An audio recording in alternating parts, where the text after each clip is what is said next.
Bonjour, dans cette série de vidéos, nous allons faire de notre mieux pour vous faire comprendre qu'est-ce que l'injection de dépendance et comment utiliser cette bonne pratique de la programmation dans le développement des applications Android en utilisant la bibliothèque Dagger-Hilta.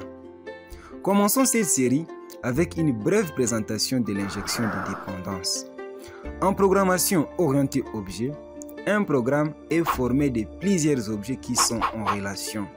Ces relations font à ce que certains objets aient besoin d'autres objets pour exister. Autrement dit, certains objets dépendent des autres objets. Considérons ce fameux exemple d'une classe qui crée des objets ordinateurs.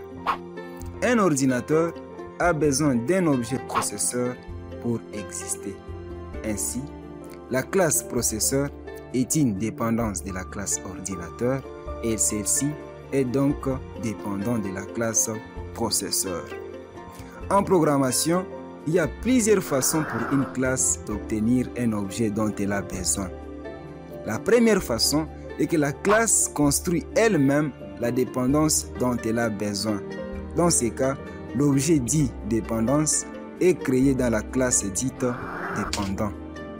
Et ces deux classes sont étroitement liées, comme vous pouvez voir son implémentation.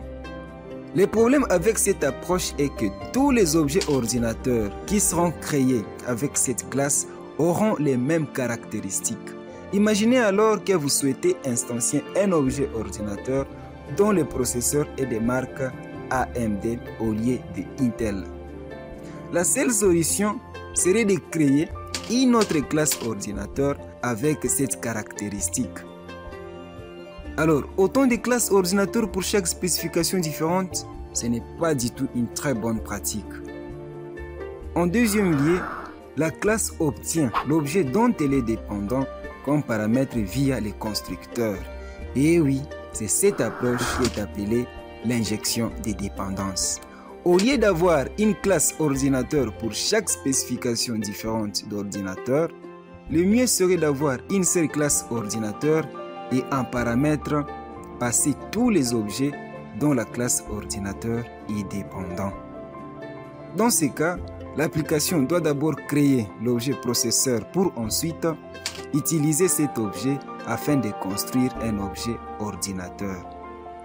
L'avantage avec cette approche basée sur l'injection de dépendance est la réutilisabilité de la classe ordinateur. Vous pouvez transmettre différentes implémentations du processeur à l'objet ordinateur que vous souhaitez créer sans aucun problème. Dans cet exemple, nous faisons une injection de dépendance manuelle en gérant nous-mêmes les dépendances de la classe ordinateur. Mais plus de dépendances et de classes peuvent rendre l'injection manuelle de dépendances plus fastidieuse ou encore ennuyante. Pour être à l'abri de cela, il y a des bibliothèques prêtes à rendre la vie des développeurs facile en faisant la plupart du travail. Ainsi, nous avons par exemple la bibliothèque Dagger, la bibliothèque Dagger-Hilta, Coin et bien d'autres encore. Nous allons dans la prochaine vidéo utiliser la bibliothèque Dagger-Hilta qui est prise en charge et recommandée par Google pour marier cette théorie à la pratique en développant une application Android. Restez branchés et à la prochaine. Si vous avez aimé cette vidéo, n'hésitez pas à l'aimer et à les partager.